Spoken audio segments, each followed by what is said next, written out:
اعوذ باللہ من الشیطان الرجیم بسم اللہ الرحمن الرحیم۔ عزیز طلبہ السلام علیکم ورحمۃ اللہ وبرکاتہ۔ آج ہم سورۃ الاحزاب الدرس الخامس الف کی آیات 28 سے 34 کا ترجمہ پڑھیں گے، تو چلیں شروع کرتے ہیں۔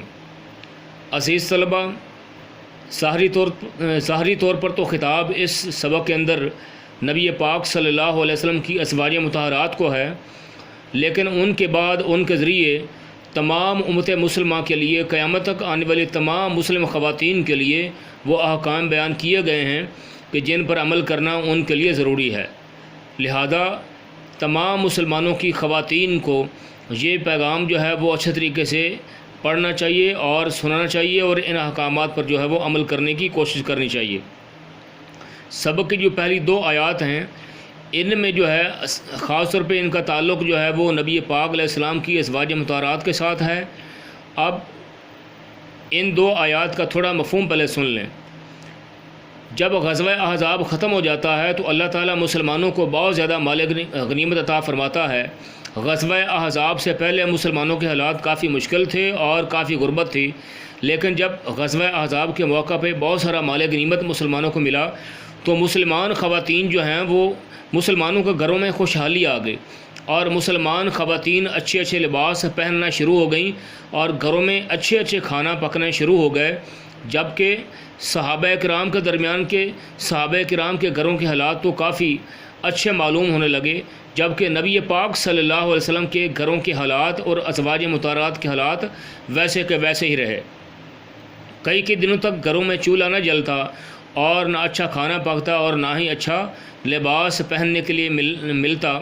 تو صحابہ کرام کی یعنی کہ صورتحال دیکھ کر ازواج مطہرات نے بھی نبی پاک علیہ السلام سے ساری ازواج مطہرات نے مل کر اکٹھے ہو کر مطالبہ کیا کہ جیسے صحابہ کرام کے حالات بدل گئے ہیں، اے اللہ کے رسول، ہمیں بھی ہمارے حالات بھی اب بدل جانے چاہیے، ہمیں بھی اب اچھا کھانا جو ہے ملنا چاہیے اور اچھا لباس پہننے کے لیے ملنا چاہیے۔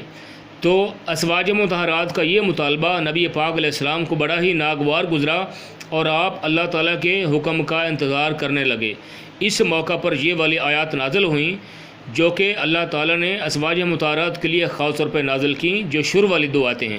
چلیے آپ اس کا ترجمہ پڑھتے ہیں۔ بسم اللہ الرحمن الرحیم، دھیان سے سنیے۔ یا ایھا النبی، اے پیغمبر صلی اللہ علیہ وسلم، کل ازواج کا، اپنی بیویوں سے کہہ دو، ان کنتن تردن الحیات الدنیا وزینتہا، کہ اگر تم دنیا کی زندگی اور اس کی زینت و آرائش کی خواستگار ہو، دنیاوی جو ہے وہ سہولتوں کی خواستگار ہو، خوشحالی کی خواستگار ہو، چاہنے والی ہو، فتعالینا، تو آؤ، امتعکن، میں تمہیں کچھ مال دوں، واسرحکن سراحا جمیلا، اور اچھی طرح سے رخصت کر دوں تمہیں، یعنی تمہیں طلاق دے کے تمہارے والدین کے گھروں میں بھیج دوں، تاکہ اپنے مطالبہ تم اپنے والدین سے جا کے پورا کرو اور اللہ کے رسول سے تمہارے مطالبات ختم ہو جائیں۔ دوسرا حکم فرمایا، آپشن دیا اللہ تعالیٰ نے، وَإِن كُنتُنَّ تُرِدْنَ اللَّهَ وَرَسُولَهُ وَالدَّارَ الْآخِرَةَ، اور اگر تم خدا اور اس کے پیغمبر صلی اللہ علیہ وسلم اور عاقبت کے گھر یعنی بہشت کی طلبگار ہو، چاہنے والی ہو، تو پھر کیا ہے؟ فَإِنَّ اللَّهَ أَعَدَّ لِلْمُحْسِنَاتِ مِنْكُنَّ أَجْرًا عَظِيمًا، تو تم میں جو نیکوکاری کرنے والی ہیں ان کے لیے خدا نے اجر عظیم تیار کر رکھا ہے۔ یعنی یہاں پہ ازواج مطہرات کو بتایا گیا اللہ تعالیٰ کی طرف سے کہ اے میرے نبی کی ازواج مطہرات، جیسے میرے رسول کے گھر کے حالات ہیں ویسے کے ویسے رہیں گے، تمہارا کسی قسم کا کوئی مطالبہ قبول نہیں کیا جائے گا۔ تو اگر تم واقعی اللہ اور اس کے رسول سے محبت کرتی ہو اور عاقبت کے گھر یعنی بہشت کو چاہتی ہو اور دنیا کی طلبگار نہیں ہو، تو پھر ان حالات کا مقابلہ کرو، ان حالات پہ صبر کرو، جیسے حالات ہیں ویسے کے ویسے رہیں گے، اور تم اللہ کے رسول سے کسی قسم کا مطالبہ نہیں کرو گی۔ اگر تو تمہیں یہ بات منظور ہے تو پھر ٹھیک ہے، اللہ کے رسول کے پاس رہو، اور اگر اللہ تعالیٰ کی یہ بات منظور نہیں ہے تو پھر اللہ کے رسول تمہیں طلاق دے کے تمہیں آزاد کر دیتے ہیں، اور اپنے والدین کے گھروں میں جا کر اپنے مطالبات پورے کرو۔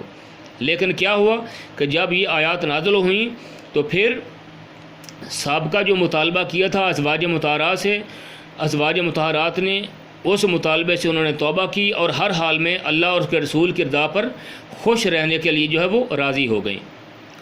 تو اس طریقے سے ازواج مطہرات کو طلاق نہ دی گئی اور اللہ کے رسول کے وہ گھر میں ہی رہیں۔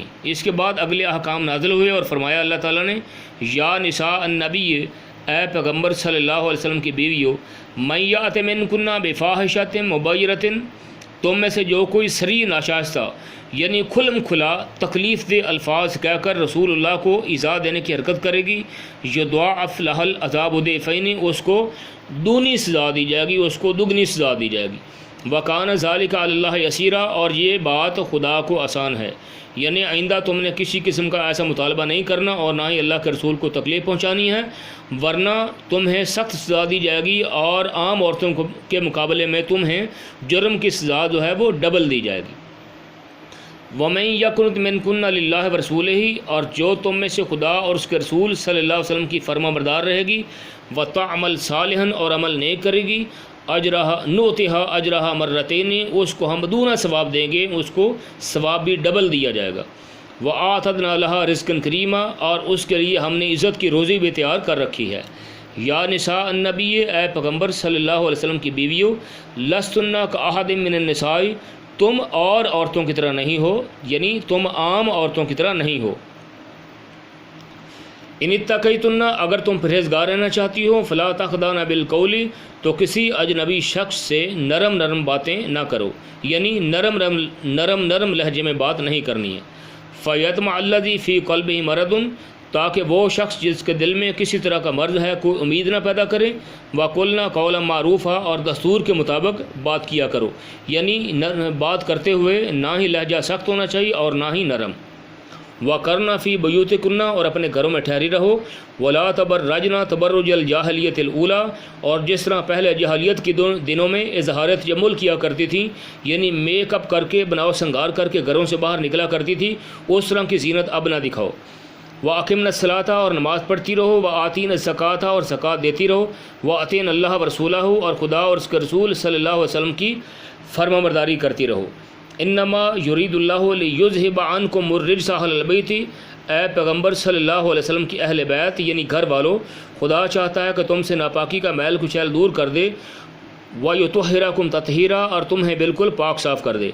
وَاذْکُرْنَ مَا یُتْلَىٰ فِی بُیُوتِکُنَّ مِنْ آیَاتِ اللَّہِ، اور تمہارے گھروں میں جو خدا کی آیتیں پڑھی جاتی ہیں اور حکمت کی باتیں سنائی جاتی ہیں ان کو یاد رکھو۔ ان اللہ